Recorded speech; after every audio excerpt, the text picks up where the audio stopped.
What's on, ladies and gentlemen? My name's Ross, I like games, and today I'm here to answer a question that I've been asked by a bunch of people. Hey Wassy, which set should we be buying? We've got a bunch of sets that are out at the moment, and OP-05 is coming out in the not too distant future. It's coming out in 3 weeks pretty much. Which one should we be buying? What should we be doing? And the answer is, well, that's where I come in. Now, to stop things getting a little bit silly, what we're going to do is we're going to take essentially the current set, the last set, and the next set. So we're going to be looking at OP-04, which is, of course, the most recent set which is actually out. That is Kingdoms of Intrigue. We're going to be looking back at OP-03, that being Pillars of Strength.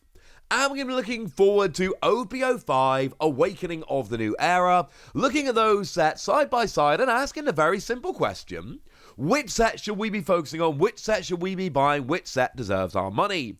Now, one of the things about One Piece generally is that all the sets are pretty good.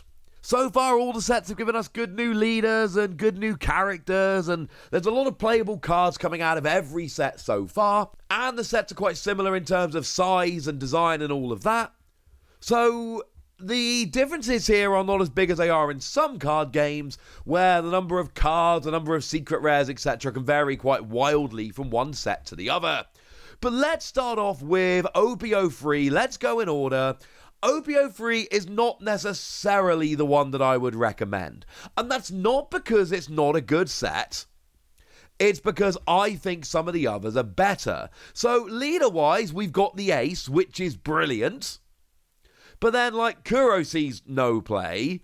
Arlong is one that I like on a personal level, sees no play. We do have Nami that is pretty playable, but then we got Iceberg that I like that isn't. And then we got Rob Lucci, who's a marginal leader, and Charlotte Linlin that sees basically no play whatsoever. And then we got Charlotte Katakuri, who might well be the best leader in the game at the moment. So leader-wise, you've got Charlotte Katakuri, who's the best, and you've then got Nami, and Ace, and to a lesser extent Lucci. There are some decent leaders in there, but certainly Charlotte Katakuri is the absolute star.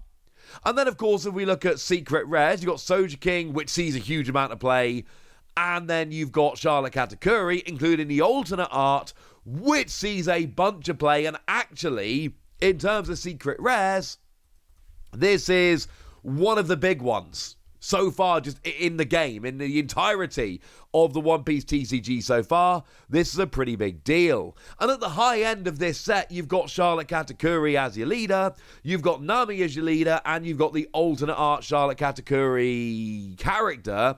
Those are 3 pretty big cards. Now, the manga rare here is your Soja King, which, it's weird, it is a playable card that sees a bunch of play in blue.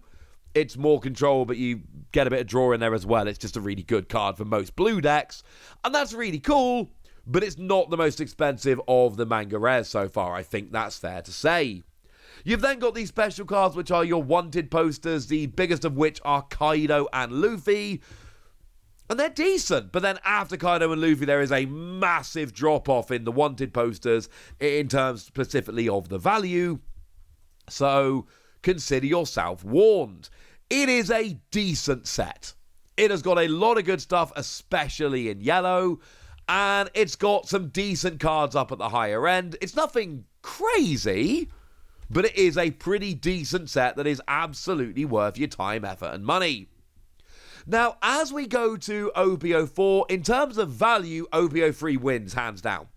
Just to be perfectly clear. Non-manga, the highest card in the set is the Trafalgar Law Special Rare. According to TCG Player, that is the most valuable card in the set outside of the manga rare. We're not talking about the manga rare yet.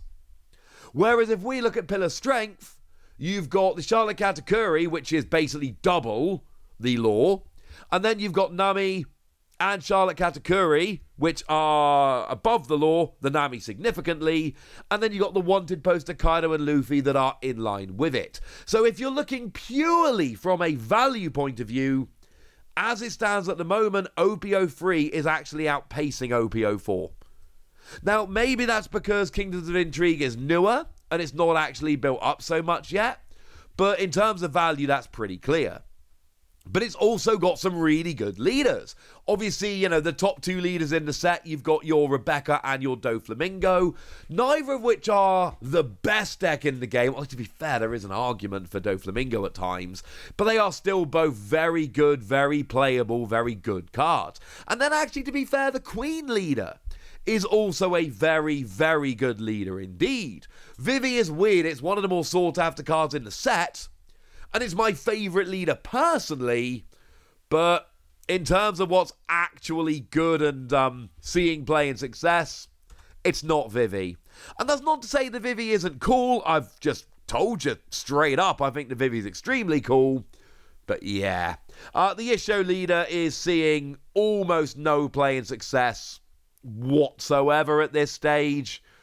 Like, I'm not saying it's not out there, and I'm not saying nobody's doing well with it. That's not what I'm saying. What I'm saying is it is very much a fringe deck here and there. Same thing with the yellow-purple crocodile. Not saying it's a terrible leader and nobody's playing it, but I absolutely am saying that as far as leaders go, it's fine. It's not particularly great.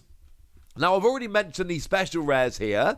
You've got your Trafalgar Law, which is a very good card. It's a reprint of the great one from OP-01, which is awesome. People love that.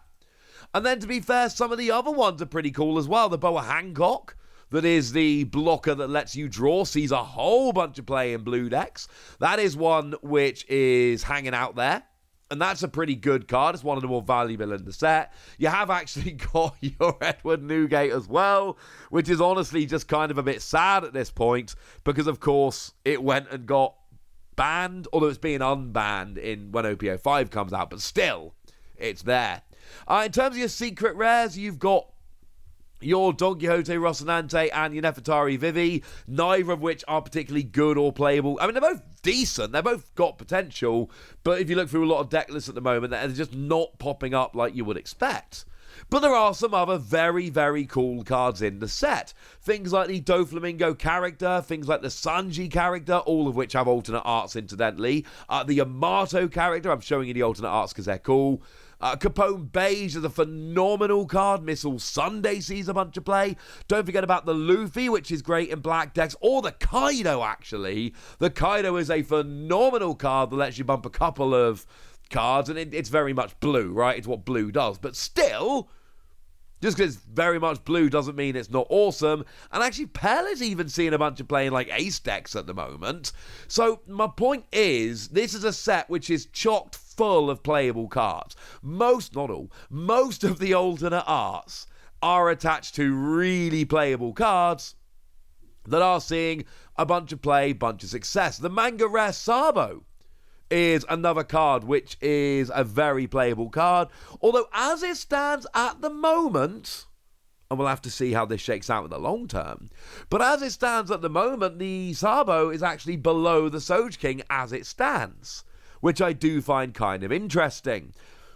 So in terms of playability, OP-04 is nuts. OP-04 has a huge amount of playable cards. It is very much a banner set in that regard. But in terms of value, OP-03 is outpacing it. I really don't think, choosing between these two sets, I don't think you can go wrong. I think they are both phenomenal sets. I think they've both got a bunch of very, very good playable cards. I think I'd probably give OP-04 the edge in terms of playing, but just purely objectively, you have to give OP-03 the edge in terms of value, because objectively it's got the more valuable cards. Like, you can go and look up the numbers. That's just a fact at this point. But then we get to OP-05, and I'm going to ruin it just a little bit for you. OP-05 is the one. And I've just made the argument for OP-03 and OP-04. They are both very good sets. I want everything that I've said to be on the record. I think they are great sets. I love those sets. They are both great sets that are very much worth picking up. They are worthy of your money. They are not OP-05. And there are several things about OP-05 that we can say. Now, we don't have full everything in English yet, but of course we've seen the Japanese set, so we know the deal at this stage. And we've seen the playability over in Japan and what's good. And we know that Luffy is a great deck.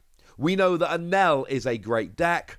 But as I showed you the other day, we know that Sakazuki is probably the best deck in the game. Now, the other day, I showed you, hey, it's starting to win. There was a 3v3 where it won, and there was a tournament in Vietnam. Since I made that video, things have gone nuts. There was a big tournament in Japan where the winner was Sakazuki and the runner-up was Sakazuki. There were other big tournaments where the entire top 4 was Sakazuki. Sakazuki is taking over right now. It is a ridiculous... Now, I can't tell you values. The sets aren't out in English. It's not fair for me to try and give you values. I cannot do that. And here's the thing, right? Even without the value, I can sit here and tell you that OP-05 is the set. This is the one you should be focused on. Now, leader-wise, it's pretty good. Now, for what it's worth, Bello Betty is actually my favourite leader from the set. And it's all right. The Sabo leader's all right. And the general consensus seems to be that Don Quixote Rocinante, worst leader in the set. And yes, I just told you in OP-04 that the Don Quixote Rocinante Secret Rare was not that great. Ha, sorry. That's here as well.